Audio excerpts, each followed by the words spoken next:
A man sues his date for over $100,000, claiming he caught cold sores from kissing her. And a small fairy village in Georgia is about to lose their land over a highway. And a recent college graduate finds work as a human scarecrow.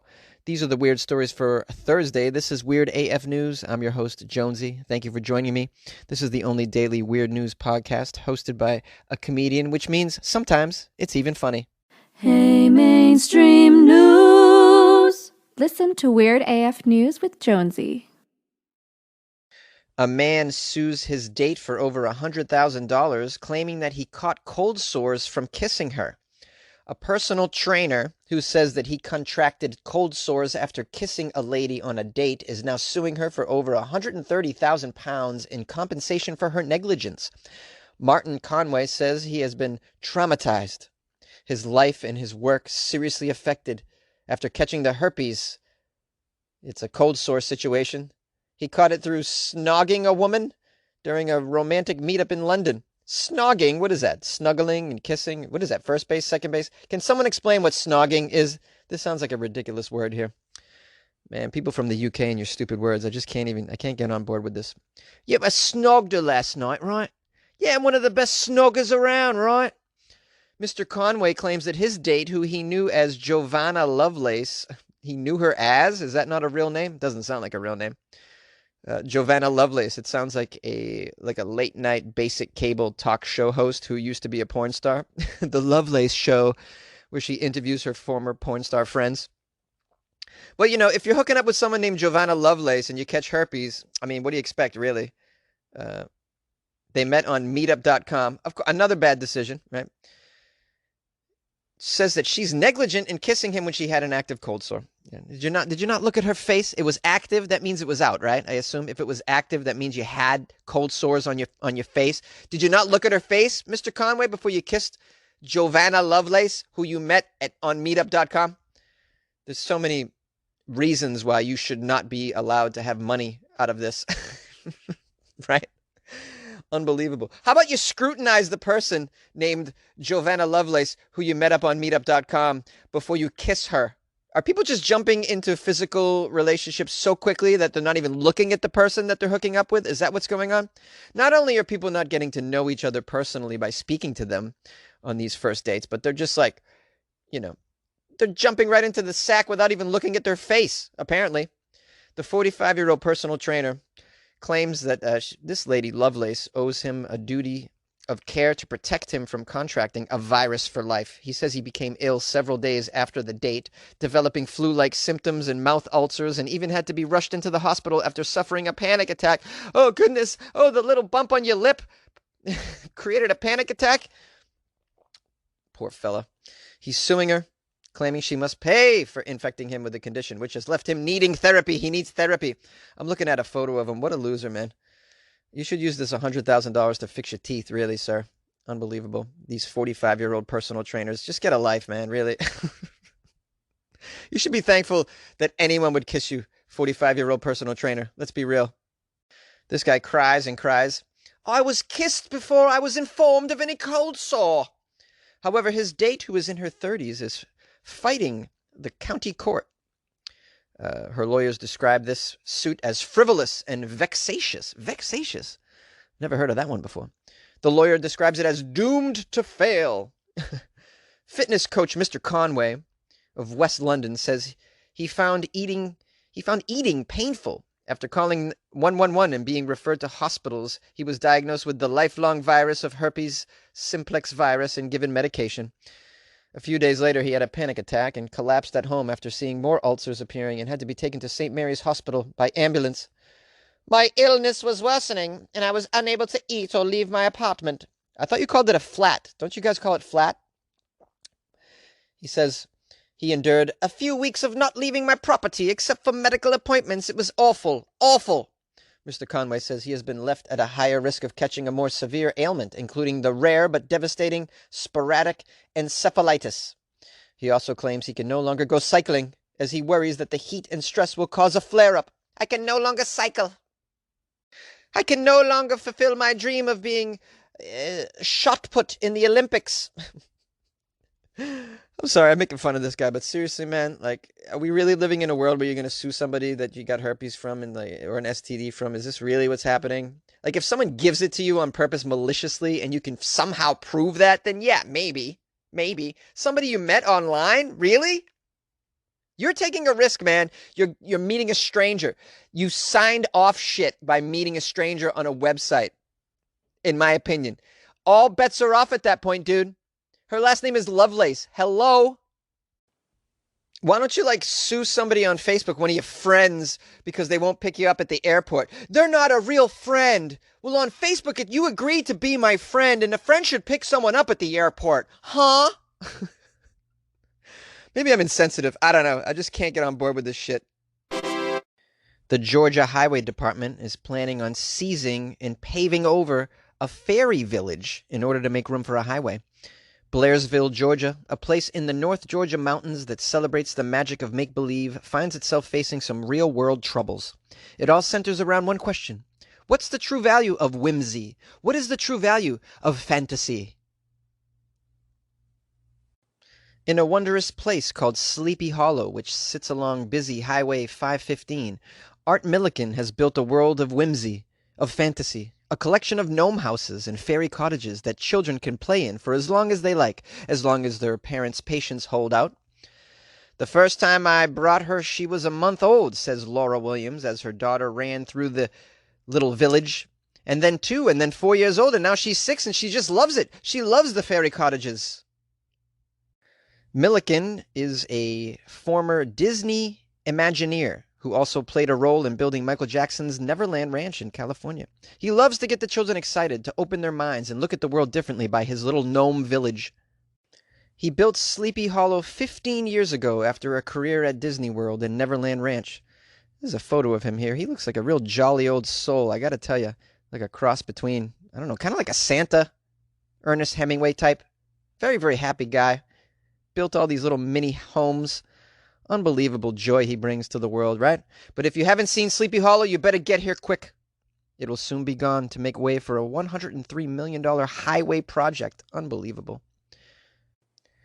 In addition to the sad reality that they're just going to pave right over this elf village, there's another argument going on, and it's the value of the land between Milliken and the city.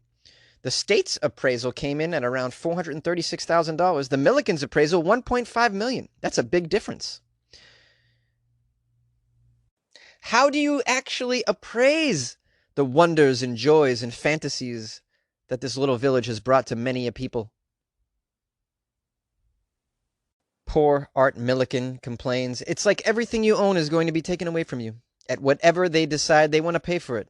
And you have to be off the property in 60 days. Where do we go? How are we going to live? What happens when reality meets fantasy? Meanwhile, before they take away this whimsical fairy garden, you guys living in the area can visit it. The hours of operation are 9:30 a.m. and 4:30 p.m. daily except for Sunday. Admission is $0. Isn't that lovely? Where can you go for $0? You can't do anything for $0. This is unbelievable. This fairy village is offered free admission. Unbelievable. Another reason why they shouldn't just tear this damn thing down. They even have a website, whimsicalfairygarden.com, and you can order miniature fairy and gnome houses, and they'll ship it to you. Unbelievable. You should support this guy. I feel bad for this fella. Crazy. This is when, the state just comes plowing through your little whimsical fairy dreams. Yeah. Support this guy. So visit the whimsical enchanted garden and the gift shop before it all goes away.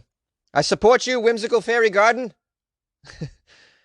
Weird AF News supports the Whimsical Fairy Garden for sure. Yeah, my thoughts and prayers. You like podcasts? You're listening to my podcast. Maybe you thought to yourself, I'd like to make a podcast. Too difficult. No, not with Anchor.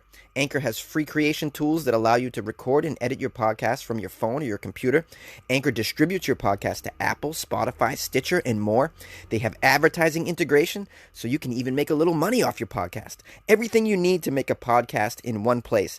Download the free Anchor app or go to anchor.fm to get started. And good luck with your podcast. Good luck with your creation. Good luck with your life, man.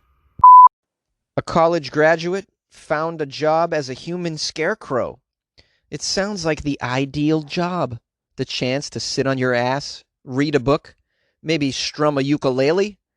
Bangor University graduate Jamie Foxx has to do it in all types of weather as a human scarecrow in a field in Norfolk. Mr. Fox, age 22, has been employed to scare partridges from a field of oilseed rape, R-A-P-E, rape, how do you say this word? Oilseed rape at Aylsham because conventional bird scarers have not worked. That was a hell of a sentence there, and I apologize. Apparently he's working at in this field because conventional bird scaring tactics are not working. They got a human being. As well as wearing a bright orange coat, Mr. Fox uses an accordion and a cowbell to frighten the birds. An accordion? Imagine finding a guy dressed as a scarecrow with an accordion in a field. I would think I was dreaming. Mr. Fox, who graduated in the summer with a degree in music and English, earns about $300 a week scaring the partridges from the 10-acre field. $300 a week as a scarecrow. Here's a quote from Mr. Fox. "The farmer said to me, 'Bring a deck chair and a good book,'" said Mr. Fox, who hopes to find a job in music eventually. He's learning to play the ukulele during quiet moments in the field as a scarecrow. Well, he's utilizing his time to better himself in his position in life. His friends are pretty envious of his position, though. "I get to sit and read for a lot of the time, but whenever I see the partridges, I have to get up and I scare them off. I sure do. I ring a cowbell. I've even played the accordion. But the ukulele doesn't seem to have any effect on them, I've found." Mr. Fox of Aylsham. Am I saying that place right? Aylsham? He hopes to travel to New Zealand next year and is saving to pay for the trip. Well, at $300 a week, buddy, you're going to have to be a scarecrow for like 10 years to save up for New Zealand, I'm sorry to say. That's not a lot of money. "It's not a bad job. I've read some books and listened to a few podcasts." Oh, he gets internet in the field. "A couple of my friends in busier, more generously paid jobs are, believe it or not, envious of me. I get to be out in the fresh air, although it does get very cold when the wind whips across the fields, and I've had to shelter in a wood when it's rained." The poor guy's got... It's raining, he's got to find shelter. Unbelievable. Being a scarecrow, I don't know. At first it sounded great. Just sit in a field all day, reading a book. But I don't know, it starts raining and you're expected to be out there scaring birds. Partridges, of all birds. "It most definitely is a lonely profession." Mr. Fox says during his 8-hour shifts, he gets the company of the occasional passing dog walker or farm worker if he's lucky. Farmer Williams also drops in to check on him every day. He said he decided to employ a human scarecrow after other methods failed to stop the birds eating the young rape shoots. Partridges love rape. Partridges love rape. I'm saying this word wrong, clearly, but, I'm stupid, so... Partridges sure do love the rape. It's like filet steak to them. They nibble the leaves off, just leaving the stalk, and then it dies. 2 or 3 years ago, we lost 30 acres worth thousands and thousands of pounds. We've tried using bangers to scare them off, but the partridges they just came back a few minutes later. The only way to get rid of them is to walk down the field and push them off with a human being. And Mr. Fox is doing a good job. You can really see the difference. I'm glad I put a human scarecrow out there after all." A human scarecrow. Wow, this is a career I never knew was available. It's just so hard to find a job right now, where you'll pimp yourself out as a human scarecrow these days. Even with a college degree, what do you do? This guy's got a music degree. What does that do? What does that do? This guy's probably got a crap load of student loans over his head. He's not going to be able to pay it as a human scarecrow. My heart goes out to Mr. Fox here, I tell you. Hang in there, buddy. Hang in there. If you like podcasts, check out Spotify. You can listen to all your favorite artists and podcasts in one place for free. You don't even need a premium account. Spotify has a huge selection of podcasts on every topic, including this one that you're listening to right now. And you can easily share what you're listening to with friends on Instagram as well. So download the Spotify app, search for your favorite podcast, and also make sure to follow Weird AF News and never miss an episode. Yes, download Spotify and make your life easier. Yay! Hey, everybody. Thank you for making it to the outro of the Weird AF News podcast episode, of which you are listening to right now. I'm your host, JONESY. I appreciate you.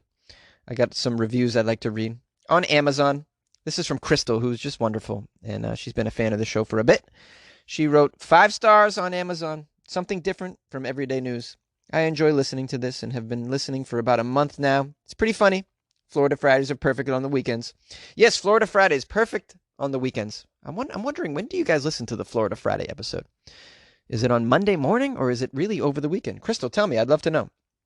I also got a terrible review from Caroline, or Carolyn, who can't stand it. She wrote, I listen for the stories, but it's pretty bad. 2 stars. 2 stars. Oh, no. Better than 1 star, though, right? Thank you, Carolyn, for only giving me 2 stars instead of 1. She wrote, I love weird news, so I was thrilled to find this podcast. However, Jonesy, the host, is not particularly likable or funny at all. He makes lame jokes throughout the podcast, spends too much time on his opinions of the story, which I guess is a time filler now that I think about it. But the worst, and something I might delete the podcast over, is the airtime he gives to callers. I haven't figured out if these people are real or just some dumb comedy friends of his, but Michael from Iowa City is ridiculous, and today he dedicated like 4 minutes to some jerk who just sang some nonsensical stuff about hot pockets and trees, I think. Awful. Just stick to the news, bro. Just stick to the news, bro. Hey, Carolyn, why don't you just go read the weird news yourself then? I mean, anyone could just read these stories, dummy. There's a reason why I do this podcast, is because I do a spin on them. I try and, I don't know, tell a little anecdote, how they relate to my life or my opinion or whatever the hell it is. You can get weird news anywhere, silly woman. I don't think she gets it, really. I really don't. But at least she got my name right. And she didn't give me 1 star. She gave me 2. Although she'll probably change that to 1 now that if she's listening to this. And by the way, those are real calls from real people. What do you think? My comedy friends have time to be calling my show? You think? I'm sure they, I would love if they did, but they have better things to do than to call my podcast. Trust me. And how dare you say Michael from Iowa City is ridiculous? I will defend Michael to my death. Michael from Iowa City is one of the most wonderful people that I have come across, and he's one of the OG listeners of Weird AF News and such a supporter of the podcast. Lovely, lovely individual. So how dare you throw shade, as they say at Michael? Well, the previous guy that joined the Patreon gave Michael a lot of loves. So it goes up and down, Michael. You and I both getting bad reviews as well as good reviews. Welcome to the club. Yeah, you guys can leave me a review to offset some of these crappy ones if you'd like. It'd be helpful on Amazon or iTunes. Or don't. It's fine. You can be helpful if you told a friend about the podcast.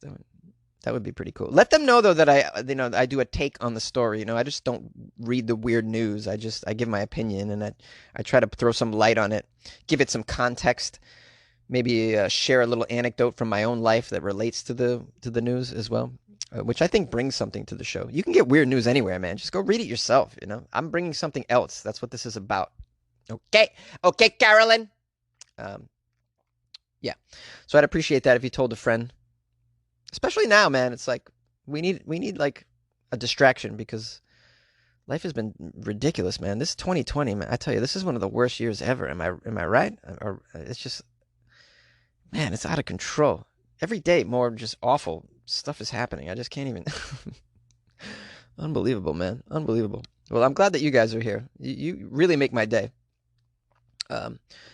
Without you, where would I be? So, yeah. I'm in this closet recording, but I think it's a good thing. It brings me joy. I hope it brings you joy as well. And if you could review the show positively, that would be helpful. You could even join the Patreon if you really, really love the show and you listen all the time. That would be helpful. It's patreon.com/weirdafnews. I posted like 3 videos in the last 2 days. So hopefully, so just update on my Patreon. So there's new videos up there, so check them out. And what else? Oh, yeah. Follow me on Instagram @FunnyJones. Yeah, and I think that's about it. Thanks again for listening, and we'll see you tomorrow. Florida Fridays, guys. Tomorrow's Friday. Big day, big day. Send me your Florida Friday stories if you have them. funnyjones@gmail.com. Well, today's topic reminds me of the old Warren Zevon song. Watch out where the huskies go, don't you eat that yellow snow. But nevertheless, it has nothing to do with what we're talking about today. Today we're going to talk about the dangerous kids of poison ivy. not to be misconstrued or misunderstood or mispronounced as poison ivory as my daddy used to do. Apparently he had a bout with a bad bar of soap. But nevertheless, the angry Florida man was out hacking at some vines the other day, and now I'm up to my elbows in itchy, itchy, bitchy. You know what I'm saying, kids? Ooh, take care. I may have mispronounced Frank Zappa's name and called him Warren Zevon. To me, they are one and the same. They are both godlike people. Thank you.